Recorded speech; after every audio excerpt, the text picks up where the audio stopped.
தலைவர் நடிகர் விஜய் வந்து கொடைக்கானல் படப்பிடிப்பு போயிருக்காரு. அங்க அறிவிக்கப்படாத ரோட் ஷோ மாதிரி நடத்திருக்காரு. அது குறித்து இப்போது 2026 தேர்தல் இதுக்கு முன்னாடி நல்ல கேள்வி, எல்லாருக்கும் சொல்ல வேண்டிய கேள்வி. ஒரு வலிதோய்ந்த ஒரு கேள்வியை கேட்டீங்க, அறிவுபூர்வமான கேள்வி, மக்களுக்கு சொல்லணும். முதல்ல இதை ஒழிக்கணும். நீட் படிக்கிற நீட் எழுதுற பிள்ளைக்கு மொத்தமாவே இது கொடுமை, அதை ஒழிக்கணும்னு சொன்னீங்க. இது ஒரு கேள்வி, இது என்னதுக்கு என்கிட்ட கேட்குறீங்க? அது என் தம்பிட்டு தான் கேட்கணும். நீங்க ஏங்க இப்படி பண்றீங்கன்னு கேட்கணும். எனக்கிட்ட 2026 தேர்தலுக்கு ரெடி ஆயிட்ட மாதிரி இருக்காரு. உங்க கருத்து என்னன்னு எனக்கிட்ட கேளுங்க. நான் ரொம்ப முன்னாடியே தயாராகி போயிட்டு இருக்கேன். ஏன் கட்சி, ஏன் அரசியல், இவங்க 2 பேருக்கு இல்ல, இவங்க 2 பேருக்கு தான். விளங்குதா? புரியுதா உங்களுக்கு? அதனால அதை விட்டுருங்க. அது என் தம்பியுடைய விருப்பம், அவர் செய்யறாரு. அதனால அதை போய் நான் கருத்து சொல்ல தயாரா இல்ல. வேற ஏதாவது உங்களுக்கு ஆடுங்க, இது ஒரு கொடுமை தான். வேற ஏதாவது கேளுங்க, வெறியாயிரப்புறேன். காலையில படிச்சு செய்தியை படிச்சு தலகா. ஆனால் நீட்டு தேர்வு எழுதி வருவதாலேயே ஒரு தரமான மருத்துவன் வந்துருவான்னு நீங்க சொன்னா எவ்வளவு பெரிய வைத்துக்காரத்தனம்ங்கிறத சிந்திச்சு பார்க்கணும். இந்த தேர்வு முறையை கொண்டு வரும்போதே ஒடுக்கப்பட்ட கல்வி பல ஆயிரம் ஆண்டுகளா, பல நூறாண்டுகளா மறுக்கப்பட்ட சிற்றூர்கள்ல நான் வசதி இருக்கு, தனி பயிற்சி வச்சு படிச்சுக்கிறேன். எனக்கு மின் விளக்கு இருக்குது, எனக்கு எல்லாம் இருக்குது. ஆனால் இது எதுவும் இல்லாத சிற்றூர்கள் இருக்கிற மாணவன், அவனுக்கு மருத்துவ கனவு வரக்கூடாதா? கிராமப்புறங்கள்ல வரக்கூடாது. கல்வி மறுக்கப்பட்ட சமூகங்கள் இருக்குது. இந்த தலைமுறையில தான் படிச்சவங்களா இருக்கு. நான்லாம் எங்க ஊர்ல 5வது பட்டதாரி. அதுக்கு முன்னாடி எவ்வளவு காலம் இருந்த கல்வி எவ்வளவு மறுக்கப்பட்டிருக்க சிற்றூர்களா நாங்க இருக்கோம். சிமிலி விளக்குல, மண்ணெண்ணெய் விளக்குல படிச்சவங்க. அப்ப எங்கள் நிலைமையெல்லாம் அப்ப நீ அந்த மாதிரி வரும்போது அவனெல்லாம் மருத்துவ கனவு பாலாகி போயிரும், பொசுங்கி போயிரும், கருகி போயிரும்ங்கிற ஒரு கனவு. இது ஒரு தொலைநோக்கு பார்வை இல்லாது. எப்படி இந்த நீட்டு தேர்வை காங்கிரஸ் கொண்டு வந்த போது இதே திமுக அரசு எப்படி ஆதரிச்சது? என் தங்கச்சி அனிதா செத்த பிறகு ஏற்பட்ட புரட்சியில, அவன் மரணத்தில் ஏற்பட்ட கொந்தளிப்பு கொதிப்புல உடனே ஐயோ இல்ல நாங்க அப்படி இப்படி நீட்டை நாங்க ஒழிப்போம், அதுக்கு ரகசியம் வச்சிருக்கோம்னு நீங்க கதை விட்டீங்க. 60 லட்சத்துக்கு மேல கையெழுத்து வாங்க. நீங்க என்ன பண்ணீங்க? சேலம் மாநாட்டில் குப்பையில் தூக்கி போட்டு போயிட்டீங்க. யார்கிட்ட கொடுத்தீங்க அந்த கை? ஐயா பிரதமர் மோடியை சந்திச்சீங்க, ஐயா உள்துறை அமைச்சர் அமித்ஷாவை சந்திச்சீங்க, முதல்வர் சந்திச்சார், தம்பி உதயநிதி துணை முதல்வர் சந்திச்சார். என்ன செஞ்சீங்க? எங்க கொடுத்தீங்க? எங்க கொடுத்தீங்க? இது பாதிக்கும்னு தெரியாம எப்படி இந்த முறையை கொண்டு வந்தீங்க? சரி, நீட்டை எழுதுறாங்க. இந்தியா முழுமைக்கு மாணவர்கள் நீட்டு தேர்வு எழுதுறாங்க. என் மாநிலத்தில் மட்டும் ஏன் இந்த கொடுமை நடக்குது? இந்தியாவில் எந்த மாநிலத்தில் என் பிள்ளைகளுடைய துப்பட்டாவை எடுக்கிறான், பூணூலா இருக்கிறான், தலைமுடியை விரிச்சு விடுறான், முழுக்கை போட்ட சுடிதார்னா அரக்கையா வெட்டுறான், உள்ளாடையை எந்த மாநிலத்தில் கலட்டுறான்? என் பிள்ளையோட உள்ளாடையை கலட்ட நீ யார்? எது கலட்டுற? அந்த தேர்வு நடத்துற ஆணையர் அந்த மேற்பார்வையில் கடத்துற காவல்துறைக்கு என்ன வேலை?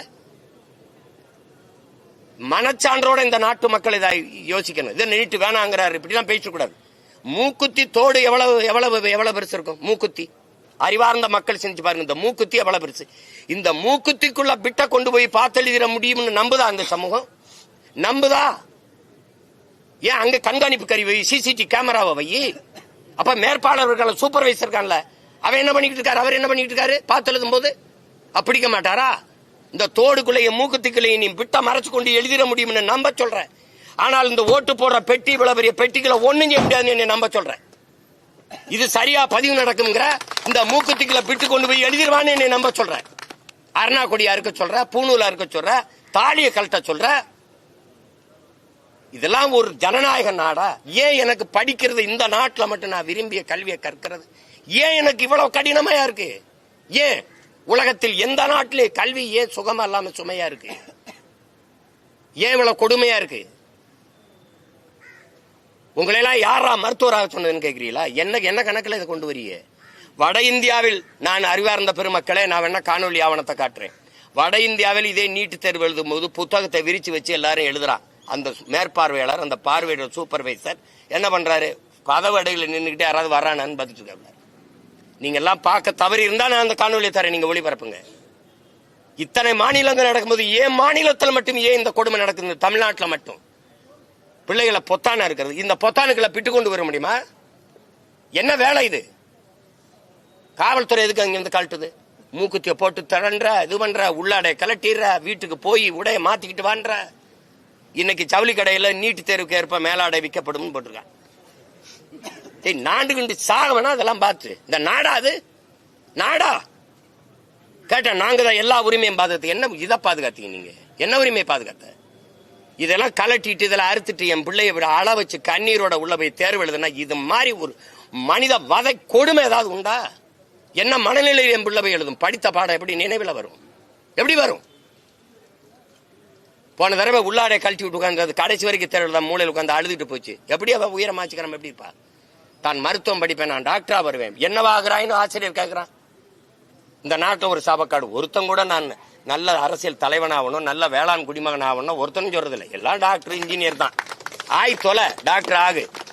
அப்படி கனவோட நான் மருத்துவராவேன் சொல்லி வந்த என் பிள்ளைகளுக்கு கடைசி அவன் கூட படித்த நண்பனை, சமூகத்தை, பெற்றோர்களை, உறவினர்களை எதிர்கொள்ள முடியாம தானே உயிரை மாய்த்துக்கிட்டு போகுது.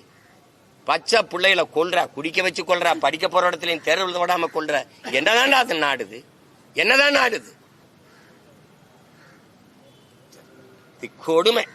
பித்தானை வெட்டிக்கிட்டு மூக்குத்திய போட்டு கலட்டிக்கிட்டு இருக்கேன். அறிவு யாராவது கேட்க மாட்டீங்களா? யாருமே கேட்க மாட்டீங்களா? எங்க இந்த மூக்குத்திகளை எப்படிங்க பிட்டு கொண்டு போக முடியும்? எப்படி கொண்டு போக முடியும்? தாலியில என்னங்க பிட்டு கொண்டு எப்படிங்க கொண்டு போய் பார்த்து எழுதிட முடியும்? குடிக்க வச்சும் தாலியா இருக்கிற, படிக்க வச்சு தேடுவதும் தாலியா இருக்கிற. இது என்ன நாடுது? கேட்டா நாங்க தான் சுயாட்சி நாயகன். இதான் சுய ஆட்சியா? தேர்தல் வரும்போது பிள்ளைகள்லாம் கடைசி அரை மணி நேரம் உட்கார்ந்து மனதுக்குள்ள நினைவுபடுத்தி அமைதியான சூழ்நிலையில் போய் அந்த பிள்ளைய தேர்வு எழுதணும். வாசல்ல நிக்க வச்ச அந்த பிள்ளைகளை காட்சிய பாருங்க. உன் மகளோ என் தங்கச்சியோ உன் மகளோ உன் தங்கச்சியோ எழுதுனா உன் மனநிலை எப்படி இருக்குமான்னு பாரு. மறுபடியும் இவங்களுக்கு ஓட்ட போட்டு கேவலப்படுத்தி நாட்டை நாசம் பண்ணிட்டு கேள்வி வேற என்ன செய்யறதுன்னு தெரியாம இதுக்கெல்லாம் முடிவு கட்டுற ஒரு காலம் வருது. நீ மாத்தலைன்னா பாரு. நானு என் பாட்டன் அயோத்தியாச பண்டிதர் மேல ஆணையிட்டு சொல்றேன், ஒரு நாள் நான் வந்து உட்கார்ந்தவன நீட்டு உன் நீட்டை பாக்குறேன், நீட்டு வேற எங்கேயாவது காட்டுன்றேன். நான் எல்லாம் ஆந்திரால பீகார்ல மத்த மாநிலத்தில் எழுதும் போதெல்லாம் இப்படித்தான் என் பிள்ளைகளுக்கு எல்லாம் கழட்டி விடுறியா? காவல்துறைக்கு அங்க என்ன வேலை? தேர்வு எழுதுற அரங்கத்துக்கு வாசல்ல காவல்துறைக்கு என்ன வேலை? பெண் காவலர்கள் ஏன் என் பிள்ளைகள் சுடிதார கழட்டுறது, அதை கழட்டுறது, இந்த தலைமுறை இதெல்லாம் என்ன வேலை? என்ன அக்யூஸ்ட் ஆனாங்கல்ல? என்னது இது? ஏடா இவ்வளவு சோதிக்கிற? ஆதார் கார்டு கேட்ட, கைரேகை கண்வெளியில எடுத்த, செக்யூரிட்டின்ற ஏர்போர்ட்டுக்குள்ள வானூர்திக்குள்ள போக முடியல, ஷூவை கழட்டு பெல்ட்டை கழட்டுங்கிற, 1008 தடவை சோதிக்கிற. அவன் வந்து புல்வாமால அடிச்சுட்டு போறான், பகல்காமில் அடிச்சுட்டு போறான். அதையெல்லாம் விட்டுற அந்த பிட்டடிக்கு போகுது என் பிள்ளைன்ட்டு இங்க பிடிச்சி நோண்டிட்டு இருக்கு. என்ன நீ உன் பாதுகாப்பு? கேவலம் கேவலம். இத்தனை மாநிலங்கள் எழுதும் போது என் மாநிலத்தில் மட்டும் இந்த துயரம் தொடருது. கேட்டா இவங்க எல்லாம் நல்லாட்சி கொடுத்துட்டேன்னு அவரே சொல்லிப்பாப்ல. அவரே சொல்லிப்பா. அவர் சொல்றாரு பாருங்க, தலைவர் கலைஞர் அவர்கள் மட்டும் இன்று இருந்தால் அன்று ஸ்டாலின் என்றாலே உழைப்பு உழைப்பு உழைப்பு என்று சொன்னார்கள். இன்று இருந்தால் ஸ்டாலின் என்றாலே சாதனை சாதனை சாதனை என்றால். ஆமா, ஒண்ணுமே இல்லாம இவ்வளவு கொடுமையான ஆட்சியை 5 ஆண்டு நடத்திட்டீங்கன்னா அது சாதனை தானே. அது அப்படி சாதனை தான் சொல்லணும். அப்பா அப்பா எந்த அப்பா பிள்ளைகளை இப்படி பாடாப்படுத்துவார்? அப்பா ரொம்ப கொடுமையா இருக்கு. குடிக்க போறன்னு கூட ஒரு வசதி இருக்குங்க. அது உட்காந்து குடி அப்படின்னு எல்லாம் நின்று ஒழுங்கு மரியாதையா கொடுக்குறான். படிச்சு தேர்வு எழுத போற என் பிள்ளைகளை நீங்க படுத்துற பாடு ஒண்ணு இல்ல. எல்லாரும் தேர்வு எழுதணும். பிரதமர்ல இருந்து எல்லா அமைச்சர், முதலமைச்சர் எல்லாம் தேர்வு எழுதணும். நீதிபதினா தேர்வு எழுதுறீல, வழக்கறிஞர் தேர்வு இருக்கு, ஐபிஎஸ்க்கு தேர்வு இருக்கு, ஐஏஎஸ்க்கு தேர்வு இருக்கு, எல்லாத்துக்கும் தேர்வு இருக்கு, மருத்துவருக்கு தேர்வு இருக்கு, எக்ஸிட்டு நீட்டு எக்ஸிட்டு எல்லாம் வைக்கிறா. இந்த அமைச்சர் நாட்டையே கட்டி ஆள்ற பிரதமர், உள்துறை அமைச்சர், நிதி அமைச்சர், இந்த இருக்கிற முதலமைச்சர், இந்த அமைச்சர்களுக்கு என்ன தேர்வு இருக்கு? அப்ப என்ன செய்யணும்னா, மக்கள் தேர்வு செஞ்சுட்டாங்க எம்எல்ஏ வாரு, எம்பிஆர். ஆனா அமைச்சர் ஆகணும்னா வா, நீ ஒரு நீட்டல் வா, இங்க வாப்பா.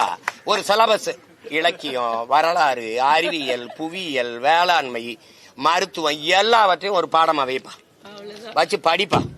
படிச்சு உண்மையிலேயே நல்ல நீதிபதிகள், நேர்மையான ஓய்வு பெற்ற நீதிபதிகள் அதை திருத்தட்டும், வேல்யூ பண்ணட்டும். வந்து நீ எழுதி வந்து அதிக மதிப்பெண் பெற்றுட்டாங்க. நல்ல மதிப்பெண் பெற்றவர் பிரதமர், முதலமைச்சர், ஓரளவுக்கு பெற்றவர் உள்துறை அமைச்சர். அப்ப வருவோம்.